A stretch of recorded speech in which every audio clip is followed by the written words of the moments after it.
দুনিয়াতে যত অদ্ভুত অদ্ভুত প্রশ্ন সব আপনি মুসা আলাইহিস সালামের মাথা থেকে পাবেন। বিভিন্ন বিষয়ে আল্লাহরে প্রশ্ন করতেন। সাইয়েদনা মুসা আলাইহিস সালাম আল্লাহরে বললেন, আল্লাহ আপনি আমার এমন একটা জিকির শিখাইয়া দেন যে জিকিরটার শব্দ আপনি আর আমি ছাড়া কেউ জানবে না।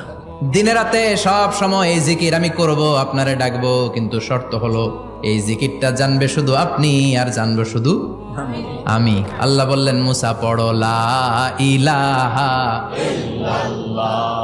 মুসা আলাইহিস সালাম কয়, মাবুদ এটা তো জাতীয় জিকির, সবাই জানে। আমি তো চাইছি এক্সেলেন্ট একটা জিকির, কারো কাছে নাই, শুধু আমি জানবো আর আমি পড়বো।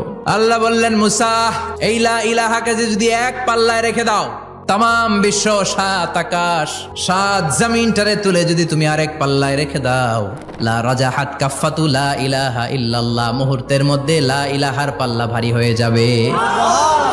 ও মুসা, তুমি যতই এক্সক্লুসিভ জিকির চাও, লা ইলাহার চেয়ে দামি জিকির আমার কাছে নাই।